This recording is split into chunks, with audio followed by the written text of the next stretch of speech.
JD నువ్వు చెప్పినట్లే ఇచ్చేశాను. ఇక నాకు యాంటీడోస్ ఇవ్వు అని మీనన్ అడుగుతూ ఉంటే, మాటి మాటికి యాంటీడోస్, యాంటీడోస్ అంటూ విసిగిస్తావేంటి?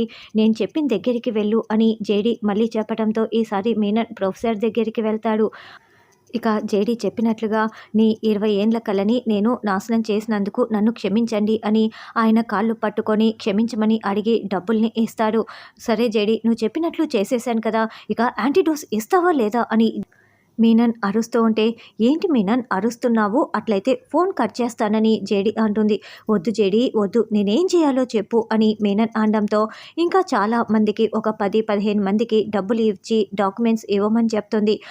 జేడీ నువ్వు చెప్పినట్లుగానే ఇచ్చేశాను. 5 గంటలైంది. ఇప్పుడు ఎలా జేడీ నాకు యాంటీడోస్ అని మీనన్ వేడుకుంటూ ఉంటే, ఇక 4 గంటలు మాత్రమే ఉంది అని డాక్టర్ చెప్తూ ఉంటాడు. అంత తొందర ఎందుకు? ఇంకా 2 మిగిలున్నాయి. అయి పూర్తి చేసేసేయ్ అని. నువ్వు చేసిన పాపాలు అంతా ఇంతా కాదు కదా! మరి నీకు అలసట వస్తే ఎలా అని జేడీ అంటుంది. అలా అందరికీ ఇచ్చేసి అలసిపోయి ఒకచోట కూర్చొని ఉంటే మీనన్ ముక్కులో నుంచి రక్తం కారుతూ ఉంటుంది. అయ్యో! ఏంటి నాకు ముక్కులో నుంచి రక్తం వస్తోందని మీనన్ టెన్షన్ పడుతూ ఉంటే, ఇప్పుడు ముక్కులో నుంచి మాత్రమే వచ్చింది. ఇంకాసేపైతే నవరంధ్రాల నుండి వస్తుంది. కాసేపు తర్వాత నువ్వు ఎవరిని గుర్తుపట్టలేవు. అయినా కూడా నువ్వు చచ్చిపోయే ముందు నీ వాళ్ళందరూ కూడా నీ కళ్ళ ముందరే ఉన్నారు మేమంతా. కాబట్టి నువ్వు చాలా అదృష్టవంతుడివే అనుకో అని డాక్టర్ చెప్తుంటే, ముందు బ్యాండేజ్ చేయండి, నాకు ముక్కులో నుంచి రక్తం వస్తోందని మీనన్ అంటాడు. బై ఈ పక్కనే మా ఇండ్లు, నేను వెళ్ళి తీసుకురానా అని అభి వెళ్తూ ఉంటే, ఏయ్ ఇందాక కదరా ఆ పక్క వీధిలో చెప్పావు, మరి ఇప్పుడు ఈ పక్క వీధిలో కూడా చెప్తున్నావేంటని దేవా అడుగుతూ ఉంటాడు. వీడికున్న నరాల వీక్‌నెస్‌కి అన్ని ఇండ్లు మెయింటైన్ చేయలేరులెండి. అయినా అభి నువ్వు వెళ్తే వస్తామనేనా? కాబట్టి నువ్వు వెళ్ళటానికి వీల్లేదు అని ఇదిగో నా కర్చీఫ్‌తో తుడుచుకో అని డాక్టర్ కర్చీఫ్ ఇస్తాడు. అప్పుడే జేడీ దగ్గర నుంచి ఫోన్ కాల్ రావటంతో, స్పీకర్ ఆన్ చేయి దేవా, నాకు అస్సలు ఓపికే లేదు అని మీనన్ చెప్తాడు. జేడీ ఇచ్చేశాను కదా అని మీనన్ చెప్తుంటే ఇంకో 4, 5 పేర్లు చెప్తుంది. అవన్నీ పూర్తి చేయి, తర్వాత కాల్ చేస్తానంటూ ఫోన్ పెట్టేస్తుంది. మనము పలానా చోటికి వెళ్ళాలంట, పదండి అని మళ్ళీ మీనన్ పరుగులు పెడుతూ ఉంటారు. అలా వాళ్ళకు కూడా ఇచ్చేసి రోడ్డు మీద కూర్చొని ఉంటారు. అయ్యో జేడీ నాకు ఇంకా ఇవ్వలేదేంటి?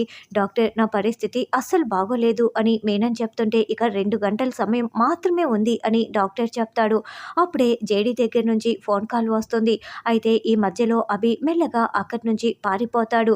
జేడీ ఏంటి జేడీ నాకు యాంటీడోస్ ఇస్తావా ఇవ్వవా? మొత్తం ఇచ్చేశాను కదా అని మీనన్ అంటుంటే, నేను చెప్పినవన్నీ చేశావు కాబట్టే ఇప్పుడు నేను నీకు ఇవ్వాలనుకుంటున్నాను. యాంటీడోస్ నీకు కావాలంటే నిజాంపేట దగ్గరికి వచ్చేసేయ్ అని ఫోన్ పెట్టేస్తుంది. అయ్యో ఇప్పుడు నిజాంపేట దగ్గరికి వెళ్ళాలంట, నాకు కళ్ళు తిరిగిపోతున్నాయి డాక్టర్, నాకు రక్తం ఎక్కించండి అని మీనన్ అంటుంటే, ఆ అభిగాడు పారిపోయాడు, ఇంకెక్కడున్నాడు? మీకు రక్తం ఎక్కించడానికి కూడా లేదు, కళ్ళు తిరుగుతున్నాయా? నేనేమీ చేయలేను, ఇక 2 అవర్స్ మాత్రమే ఉంది, ముందు అంబులెన్స్ ఎక్కించండి అని డాక్టర్ చెప్తాడు. డాక్టర్ అసలు చూపు సరిగ్గా కనిపించట్లేదు, మసకబారిపోతున్నాయి, ఏం చేయాలి అని మీనన్ అంటుంటే, నా చేతుల్లో ఏముంది, అంతా ఆవిడ చేతుల్లోనే ఉంది అని జేడీ చెప్పిన లొకేషన్ దగ్గరికి వస్తారు. అయ్యో నేను నడవలేకపోతున్నాను, నన్ను ఇక్కడ దించి దేవా మీరు మొత్తం వెతకండి, యాంటీడోస్ వెతకండి అని మీనన్ చెప్పడంతో అక్కడ కార్లు బైకులు ఉంటే వాటిల్లో మొత్తం వెతుకుతూ ఉంటారు. జేడీ కేడీ ఏమో వేరొక చోట ఉన్నట్లు మనకి చూపిస్తూ ఉంటారు. దుర్మార్గుడు ఎన్ని రోజులు అందరి ప్రాణాలు తీస్తూ తన ప్రాణం మీదకి వచ్చేసరికి నేల మీద పడిన చాపలాగా గిలగిల ఎలా కొట్టుకుంటున్నాడో చూడు వెధవా అని డాక్టర్ తిట్టుకుంటూ ఉంటే, డాక్టర్ నువ్వు మాట్లాడుకుంటున్నది నాకు వినిపిస్తోంది, నువ్వు నాకు వినిపించేలా మాట్లాడుతున్నావని మీనన్ అంటే, వినిపిస్తే ఏం చేస్తావు, చంపేస్తావా ఏంటి అని డాక్టర్ అంటాడు. అవును చంపేస్తానని మీనన్ అంటే, అయితే ఒక్కసారి ఆ చెయ్యి అలా ఎత్తి చూడు చూద్దాం, కనీసం నువ్వు చెయ్యినా ఎత్తే పరిస్థితిలో ఉన్నావా, నన్ను చంపేస్తావంట చంపేస్తావు అని డాక్టర్ అంటాడు. అయ్యో నా పరిస్థితి నీకు అర్థమైపోయి నువ్వు కూడా నాతో ఇలా ఆడుకుంటున్నావు కదా, రే దేవా యాంటీడోస్ త్వరగా వెతకరా అని మీనన్ కుప్పకూలిపోతూ ఉంటాడు. ఇంకాసేపట్లో నువ్వు పైకి పోతావు అని డాక్టర్ చెప్తుంటే, బాయ్ మొత్తం వెతికాము, యాంటీడోస్ ఎక్కడా కనిపించలేదు అని దేవా వాళ్ళు అక్కడికి వస్తారు. వెంటనే జేడీ దగ్గర నుంచి ఫోన్ కాల్ వస్తుంది. ఏంటి జేడీ ఇక్కడెక్కడ యాంటీడోస్ లేదంట అని మీనన్ చెప్తుంటే, అవును అక్కడెందుకు ఉంటుంది, నా దగ్గరే ఉంది అని జేడీ చెప్తుంది. ప్లీజ్ వచ్చి నాకు ఇస్తావా ఇవ్వవా అని మీనన్ అడుగుతూ ఉంటే, నేను వెళ్ళిపోతున్నానని డాక్టర్ చెప్తూ ఉంటాడు. రే డాక్టర్ నువ్వు వెళ్ళావంటే నీ ప్రాణాలు తీసేస్తా అని మీనన్ బెదిరిస్తూ ఉంటాడు. అంటాడు. సరే ఇప్పుడు నేను నీకు యాంటీడోస్ ఇవ్వాలి కదా! అయితే నీ వాళ్ళనందరినీ కూడా అక్కడి నుంచి వెళ్ళిపోమ్మని చెప్పు. అప్పుడు నేనొచ్చి యాంటీడోస్ ఇస్తాను అని జేడీ కండిషన్ పెట్టడంతో, జేడీ అందరూ వెళ్ళిపోతే ఎలా జేడీ అని మీనన్ అంటాడు. సరే డాక్టర్‌ని పెట్టుకో అని జేడీ ఫోన్ పెట్టేస్తుంది. బాయ్ మేము వెళ్ళిపోతే ఎలా? ఆ జేడీ వచ్చి నిన్ను చంపేస్తే ఎలా? అని దేవ అంటే, మీరిప్పుడు వెళ్ళిపోకపోయినా కూడా ఇక్కడ ఉన్నా కూడా ఈ బాయ్ చచ్చిపోతాడు. ఎందుకంటే యాంటీడోస్ ఇవ్వకపోతే ఎలాగో చస్తాడు కదా అని డాక్టర్ చెప్తాడు.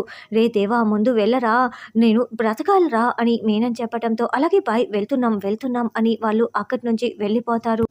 కిరణ్, దేవా వాళ్ళు మీనన్ దగ్గర నుంచి వెళ్ళిపోయారు. వాళ్ళు మా దగ్గరికి రాకుండా చూసుకో, మేము మీనన్ దగ్గరికి వెళ్తున్నాం అని కేదార్ చెప్పటంతో, అలాగే సార్ తప్పకుండా చూసుకుంటాము. వాళ్ళు టెన్షన్‌లో ఉన్నప్పుడే సిరిన్ కూడా ఎస్కేప్ చేసేసి తీసుకువచ్చేసాం సార్ అని కిరణ్ చెప్పటంతో, వెల్ డన్. అయితే ఇప్పుడు మనం ఇంకొక షో మొదలు పెడదాం పద జేడీ అని కేదార్ ఇద్దరు మీనన్ దగ్గరికి వస్తూ ఉంటారు. ఇక 2 నిమిషాల్లో నువ్వు చచ్చిపోబోతున్నావు అని డాక్టర్ చెప్తుంటే, అప్పుడే జేడీకేడి మాస్కులు తీసేసి మరీ మీనన్ దగ్గరికి వస్తూ ఉంటారు. డాక్టర్ చాలా షాకింగ్‌గా వాళ్ళ ఇద్దరిని చూస్తూ ఉంటారు. అంటే జగదాత్రి, జేడీ ఇద్దరు ఒకరేనా? ఇంట్లో అంత సైలెంట్‌గా ఉండే జగదాత్రి, బయట ఇలా ఉండే జేడీ ఇద్దరూ ఒకరేనా అని డాక్టర్ షాకింగ్‌గా చూస్తూ ఉంటాడు. డాక్టర్ వచ్చారా? ఎవరైనా వచ్చారా? జేడీ వచ్చిందా? అని మీనన్ అడుగుతూ ఉంటే, "ఆ! వచ్చాను మీనన్ వచ్చాను" అని జేడీ మాట్లాడుతూ ఉంటుంది. జేడీ ఇక యాంటీడోస్ ఇచ్చేసేయ్ జేడీ, నాకు కళ్ళు కనిపించటం లేదు. మసగ్గా ఉన్నాయి జేడీ, ప్లీజ్ జేడీ ఇవ్వు జేడీ అని మీనన్ వేడుకుంటూ ఉంటాడు.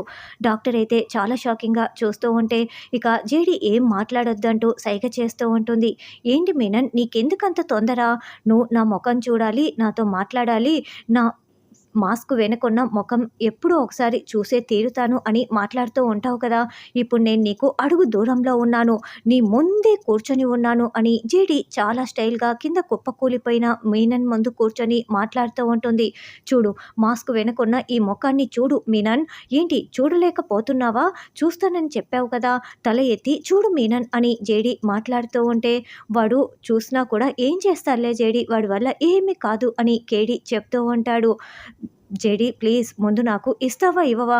నాకు ముందు యాంటీడోస్ ఇవ్వు. నాకు సమయం లేదు. 5 నిమిషాల్లో ఇంకా 2 నిమిషాలు కూడా అయిపోవస్తున్నాయి. ప్లీజ్ జేడీ నా ప్రాణాలు తీయకు. నువ్వు చెప్పినవన్నీ నేను చేసేసాను కదా అని మీనన్ వేడుకుంటూ ఉంటాడు. ఇప్పుడేంటి మీనన్ నీకు యాంటీడోస్ ఇవ్వాలి అంతే కదా! అయినా కూడా నా మాస్క్ వెనకున్న ముఖం చూడటం కోసం నువ్వు చాలా చాలా తహతహలాడిపోయావు కదా! ఇప్పుడేంటి నీ ముందు కూర్చొని ఉన్నా కూడా నువ్వు నన్ను చూడలేకపోతున్నావా? నువ్వు యాంటీడోస్ అడుక్కుంటున్నావే కానీ నన్ను చూడలేకపోతున్నావా? ఏంటి మీనన్ చూస్తావా చూడవా? తల ఎత్తి పైకెత్తి చూడు, నా ముఖాన్ని చూడు అని జేడీ చెప్తూ ఉంటే, మీనన్ కళ్ళు తెరిచి మరీ జేడీ ముఖాన్ని చూడటానికి ప్రయత్నిస్తూ ఉంటాడు. అయితే బాగా మసకబారి ఉండటం వల్ల జేడీ ముఖాన్ని మీనన్ చూడలేకపోతూ ఉంటాడు.